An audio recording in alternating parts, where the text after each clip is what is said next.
खेल मंत्री मनसुख मांडविया जी। स्पीकर साहब, भारतीय wrestler Vinesh Phogat Paris Olympic की स्पर्धा से बाहर होने पर मैं एक वक्तव्य देना चाहता हूँ। भारतीय रेसलर विनेश फोगाट को तय कैटेगरी में ज़्यादा वजन 100 ग्राम होने की वजह से पेरिस ओलंपिक से बाहर होना पड़ा है। विनेश 50 केजी की कैटेगरी में खेल रही थी।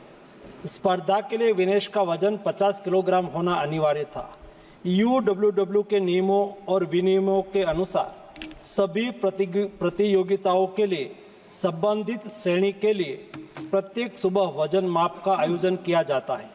अनुच्छेद 11 के अनुसार यदि कोई एथलीट वजन माप प्रथम अथवा द्वितीय में भाग नहीं लेता है अथवा असफल हो जाता है तो उसे प्रतियोगिता से बाहर कर दिया जाता है और बिना किसी रैंक के अंतिम स्थान पर रखा जाता है। 7 अगस्त 2024 को 50 किलोग्राम महिला कुश्ती के लिए वजन का निर्धारण 7:15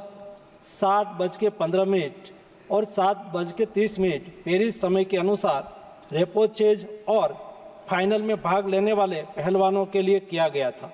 विनेश का वजन 50 किलो 100 ग्राम पाया गया, इसलिए वे स्पर्धा के लिए अयोग्य घोषित की गई। इस मामले को लेकर भारतीय ओलंपिक संघ ने अंतर्राष्ट्रीय कुश्ती संघ से कड़ा विरोध भी दर्ज किया है। नेशनल भारतीय ओलंपिक संघ की अध्यक्षा PT उषा भी अभी पेरिस में है। प्रधानमंत्री जी ने स्वयं उसके साथ बातचीत करके उचित कार्यवाही करने के लिए, उचित एक्शन लेने के लिए भी उसको कहा गया है।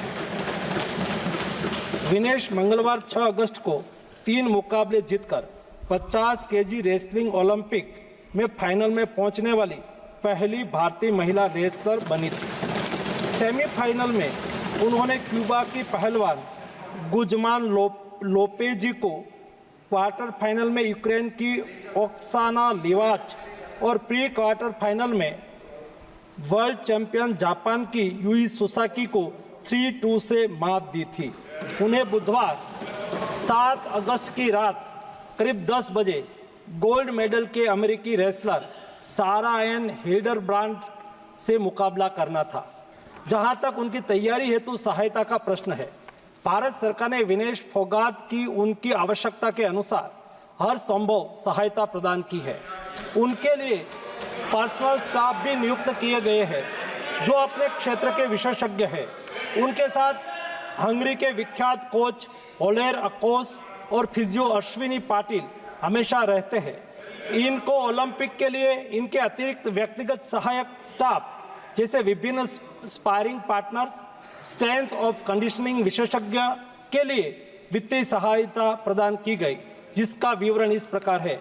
ओलेर अकोच कोच के रूप में उसके साथ थे, वैन पैट्रिक लॉम्बार्ड स्ट्रेंथ और कंडीशनिंग विशेषज्ञ, अश्विनी जीवन पाटिल फिजियोथेरापिस्ट, मयंक सिंह गरिया स्ट्रेंथ और कंडीशनिंग विशेषज्ञ, शुभम और अरविंद स्पारिंग पार्टनर।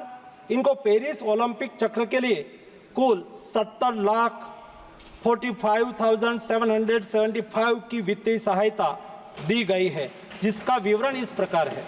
स्पेन के ग्रेट पिक्स में भाग लेने के लिए वित्तीय सहायता, साथ ही 3 जुलाई से 13 जुलाई 2024 10 दिन तक मैड्रिड, स्पेन के अंतर्राष्ट्रीय प्रशिक्षण शिविर के लिए अतिरिक्त वित्तीय सहायता। इसके अलावा फ्रांस के बुलोन-सू-मेर में पूर्व ओलंपिक प्रशिक्षण शिविर के लिए अतिरिक्त सहायता की है। 2024 अंतर्राष्ट्रीय कुश्ती संघ सेकंड रैंकिंग सीरीज में 6 जून से 9 जून 2024 4 दिन तक बुडापेस्ट हंगरी में भाग लेने के लिए और 10 जून से 21 जून 2024 तक टाटा ओलंपिक सेंटर हंगरी में अंतर्राष्ट्रीय प्रशिक्षण शिविर के लिए अतिरिक्त सहायक स्टाफ के लिए वित्तीय सहायता की है।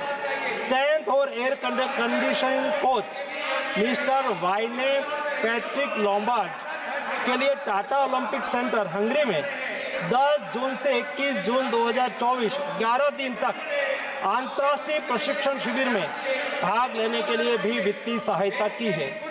13 जुलाई 2023 से 16 जुलाई 2023 4 दिन तक बुडापेस्ट हंगरी में 4th रैंकिंग सीरीज में भाग लेना और 10 से 16 जुलाई 2023 16 दिन तक बुडापेस्ट हंगरी में प्रशिक्षण शिविर हेतु इसको वित्तीय सहायता की है। वेलमेकेन बुल्गारिया में 10/11/2022 से 3/12/2022 तक प्रशिक्षण के लिए वित्तीय सहायता दी है। उनके रिहाई प्रक्रिया के लिए आवश्यक उपकरण खरीदने के लिए भी वित्तीय सहायता की गई है। 2020 टोक्यो ओलंपिक चक्र में 1,13,98,224 रुपये का आर्थिक सहयोग उसको किया गया था। 224 पेरिस ओलंपिक चक्र में भी टारगेट ओलंपिक पोडियम स्कीम में 53,35,746 और वार्षिक ट्रेनिंग एवं स्पर्धा कैलेंडर में 17,10,000 कुल मिला के 17,45,775 रुपया हमारे खिलाड़ी को आर्थिक सहायता करके उसको सक्षम करा गया।